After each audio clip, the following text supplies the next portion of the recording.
तो पहले अर्थ माने बालक पहले आया और उसके बाद वाणी शब्द उसका नाम बाद में पड़ा। चाहे वो बाहरी दुनिया की हो, चाहे मेंटल हो, चाहे अन्य किसी प्रकार की, सब की सब एक शब्द में समा जाती है।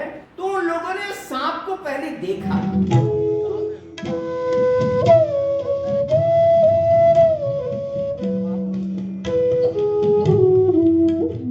प्रिय महानुभाव, आज मैं आपके समक्ष संस्कृत साहित्य में मुहावरे एवं लोकोक्तियां इसके छठे अंक को लेकर आपके समक्ष प्रस्तुत हूं। आज का मेरा सुभाषित अथवा श्लोक उत्तर रामचरित से लिया गया है और वो श्लोक इस प्रकार है, लौकिकानाम ही साधूनाम अर्थम वादनुवर्तते, ऋषीणाम पुनराद्यानाम वाचम अर्थोनुधावति। इसमें फिर से कहूं, लौकिकानाम ही साधूनाम अर्थम वाक् अनुवर्तते, ऋषीणाम पुनराद्यानाम वाचम अर्थो अनुभावति।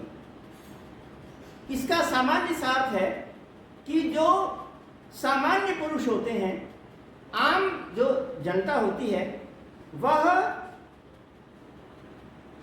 वाणी अर्थ आगे आता है और वाणी उसके पीछे चलती है। अर्थ के पीछे वाणी चलती है। वाक् अर्थम अनुवर्तते, वाणी अर्थ के पीछे चलती है। पहले वस्तु आती है, उसके पीछे पीछे उसके लिए शब्द आता है, उसके लिए वाणी आती है। ये स्थिति लौकिक जो सामान्य व्यक्ति है उनके लिए होती है। परंतु ऋषीणाम पुनराद्यानाम, परंतु जो ऋषि हैं, योगी हैं, महान हैं, तपस्वी हैं, उनके लिए तो वाचम अर्थोनुधावति, उनके लिए विपरीत स्थिति हो जाती है। और स्थिति यह है कि वाणी के पीछे अर्थ चलता है।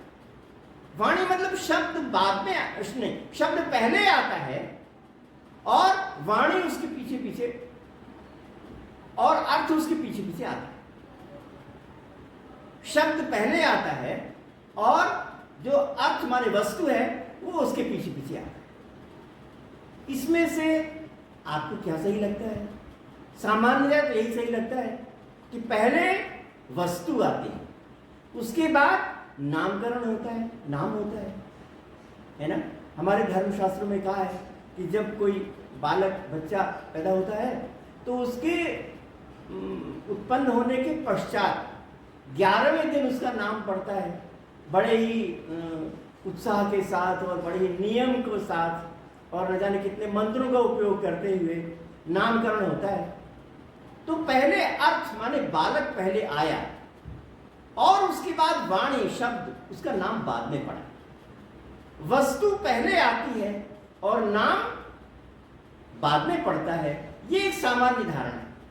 परंतु इस श्लोक में सुभाषित में कह दिया कि नहीं, उल्टा है, उल्टी स्थिति है। किनके लिए? हमारे लिए नहीं, लौकिकों के लिए, ऋषियों के लिए, योगियों के लिए है ऐसा कि शब्द पहले आ जाता है और जो वस्तु है वो उसके पीछे पीछे आती है। मतलब वस्तु ना आई हुई हो फिर भी शब्द जीवित रहता है, फिर भी शब्द वर्तमान रहता है। इस प्रकार की जो धारणा है उससे हमारे जो बड़े बड़े दर्शन हैं उनके सिद्धांत स्थापित हुए। और आप सोचिए, एक जो बात यहां पर गई उससे पूरा प्रिंसिपल, उससे पूरा सिद्धांत स्थापित हो जाए, ये एक बहुत बड़ी घटना होती है। आपको जानकर आश्चर्य होगा कि दर्शन शास्त्र में जो दुनिया की सब वस्तुएं हैं उनके लिए एक नाम पड़ा है, पदार्थ। दुनिया की सब वस्तुओं के लिए कोई भी वस्तु छूटेगी नहीं। हर तरह की वस्तु, चाहे वो बाहरी दुनिया की हो, चाहे मेंटल हो, चाहे अन्य किसी प्रकार की, सब की सब एक शब्द में समा जाती है और वो शब्द है पदार्था। पदार्थ न्याय विशेष में कहा कि जितने भी अन्य वस्तुएं, द्रव्य, गुण, कर्म, सामान्य, विशेष, समवाय, भाव, जितने भी हैं सबको मिला दिया जाए तो उसको क्या नाम देंगे? एक नाम देंगे, पदार्था। हम तो नहीं समझते कि हिंदी, इंग्लिश अथवा अन्य किसी भी भाषा में दुनिया के हर वस्तु के लिए केवल एक नाम बनाया गया हो, परंतु संस्कृत में बनाया गया। संस्कृत में सबके लिए एक नाम हो गया, पदार्था। परंतु पदार्थ शब्द का अर्थ तो देखिए आप, पदार्था का मतलब होता है पद का अर्थ। पद माने शब्द, शब्द का अर्थ, ये उसका मीनिंग होता है, ये उसका मतलब होता है। मतलब ये कि जो वस्तु है अथवा आगे चल के आने वाली है या जिसको हम नहीं जानते, उन सब वे सभी किसी न किसी शब्द के अर्थ हैं। इससे क्या निकला? ये कि शब्द पहले आया और अर्थ बाद में। आजकल प्राणी विज्ञान के विद्वानों ने मछलियों पर शब्दकोश बनाए,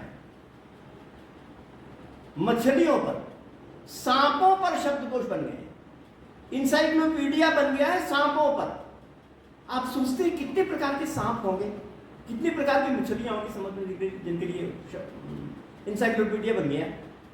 तो उन लोगों ने सांप को पहले देखा और बाद में उसका जो जूलॉजिकल नाम है वो दिया, प्राणी विज्ञान का नाम दिया उन्होंने बाद में। तो हम लोगों ने क्या किया? सांप की प्रजाति को पहले देखा और उसको नाम बाद में दिया हम लोगों ने। मगर इस श्लोक में लिखा है कि जो सांप की प्रजाति हमने आज देखी है उसके लिए नाम पहले ही मौजूद था और उस नाम का ये वस्तु यहां पर वर्तमान है। तभी ये पदार्थ शब्द पड़ा। पदार्थ शब्द ये बताता है, हमारा जो न्याय दर्शन है वो ये बताता है कि ईश्वर इच्छा शक्ति होती है। मतलब जो शब्द की जो शक्ति होती है, शब्द का जो अर्थ होता है वो ईश्वर के ज्ञान से होता है। मतलब हमारा ज्ञान अगर प्राप्त नहीं तो ईश्वर के ज्ञान में तो वो शब्द मौजूद है और उसने उसको नाम दे रखा है, तो उससे वह उस शब्द का वो अर्थ आता है। ऐसा न्याय शास्त्र में कहा गया है। तो मैं ये कहना चाह रहा था कि कितनी बड़ी बात है अपने आप में, चाहे आपको जैसा भी सोच हो, परंतु इससे एक सिद्धांत विकसित हो जाए, इससे एक ऐसी चीज विकसित हो जाए जो कि पूरे न्याय शास्त्र में कही गई हो, वो तो अपने आप में भूल। दुनिया में जितनी भी चीजें देखी जाती हैं ना, न्याय में, साहित्य में, उससे भिन्न प्रकार की भी देखी जाती है। अब देखिए ना, न्याय में तो ये कहा गया कि कार्य और कारण में कारण पहले होता है, कार्य बाद में आता है। कॉज एंड इफेक्ट हो तो कॉज पहले होता है, इफेक्ट बाद में होता है। मगर साहित्य शास्त्र में महाकवि कालिदास क्या लिख रहे हैं? उदेति पूर्वम कुसुमम ततः फलम घनोदयः प्राक् तदनंतरम पयः निमित्त नैमित्तिकयोरयं क्रमः तव प्रसादस्य पुरस्तु संपदा। इसके नीचे वाली लाइन फिर से मैं दोहराऊंगा, निमित्त नैमित्तिकयोरयं क्रमः तव प्रसादस्य पुरस्तु संपदा। कहते हैं कि दुनिया में यह नियम है कि पहले कारण होता है फिर कार्य होता है, दुनिया में ऐसा है। मगर आपके पास साहित्य में तो ऐसा भी हो जाता है कि कार्य पहले हो जाए और कारण बाद में, तब प्रसादस्य पुरस्तु संपदा। तो ऐसी कहीं कहीं स्थितियां पाई जाती हैं योगियों के यहाँ साहित्य में, ऐसी मनोराज्य की स्थिति में ऐसी संभावनाएं होती हैं। और उन चीजों को लेकर के यहाँ पर उत्तर रामचरित में एक श्लोक कहा गया जिसको समूचे दर्शन शास्त्रों ने माना। साहित्य में इसके आधार पर इसी प्रकार की रचनाएं हुई। तो ये जो रचनाएं हैं वो अपने आप में महत्वपूर्ण है, लोगों ने माना तभी तो सिद्धांत बना।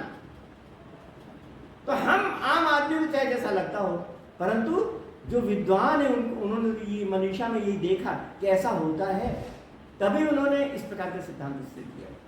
तो मैं आपके समक्ष बताना चाह रहा था कि जो योगियों का, ऋषि मुनियों का सिद्धांत है वह आम आदमी से कितना विलक्षण प्रकार का होता है और उससे कितनी हमको प्रेरणा प्राप्त होती है और किस किस प्रकार के सिद्धांत स्थापित होते हैं। आपने मेरी बात को सुना, इसलिए आपको बहुत बहुत धन्यवाद।